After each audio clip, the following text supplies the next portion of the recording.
প্রথমে তো আমি বিশ্বাসই করিনি, আগে তোমরা এই ভিডিওটা দেখো। সত্যি কি এই এআই ভিডিওর মতো একটা গ্লাভসের মধ্যে সিমেন্ট দিয়ে এত সুন্দর কি ফুলদানি বানানো সম্ভব? আসো দেখা যাক। এটাই দেখার জন্য বাইরে থেকে আমি হলুদ রঙের গ্লাভস নিয়ে এসেছি। নিয়ে আয় মালটাকে। জানো এই গ্লাভস গুলো কত নিয়েছে? এক একটা 40 টাকা করে পিস। আর তোমরা যখনই এমন কোনো জিনিস বানাবে হাতে অবশ্যই গ্লাভস পরে নিয়ে করবে। এটা হচ্ছে আরো একটা গ্লাভসের প্যাকেট, এটা নিয়েছে 500 টাকা। এটা হচ্ছে ইউজ অ্যান্ড থ্রো, সবসময় কাজে লাগবে বলে একেবারে একটা পুরো প্যাকেট কিনে নিয়ে এসেছি। আর যখনই তোমরা গ্লাভসের মধ্যে সিমেন্ট দেবে একটা জিনিস খেয়াল রাখবে, কোনো প্রকার আশেপাশে হাওয়া না ঢুকে যায়। একটুকুনি ওয়েট করো, আমি রেডি হয়ে দেখাচ্ছি যে এটা এআই ভিডিও মতো হয়েছে কিনা। এদিকে দেখো আমার মুখে হাতে ট্যান পরে কি হয়েছে, বাট আমি এই নিয়ে চিন্তা করি না, কারণ আমার মা কদিন আগে গুড ভাইবস এর এই উত্তন পাউডারটা কিনেছিল।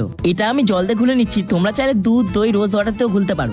যাই হোক, আজকে তো আমাকে চমকাতেই হবে। এটা আমাদের ট্যান পিগমেন্টেশন রিমুভ করে। বেশ কয়েকদিন ধরে আমার যখনই ট্যান পড়ছে আগে আমি এটা মাখি। এটা আমাদের ডাল স্কিন রিমুভ করে, পোর ক্লিন করে। আমার যখনই কোথাও যাওয়ার হয় সাথে সাথে আমি এটা মাখি, তাতে এতে ইনস্ট্যান্ট একটা গ্লো আসে। এটা তোমরা হাতে পায়ে যেখানে যেখানে ট্যান পড়েছে সেখানে সেখানে ইউজ করতে পারো। এটা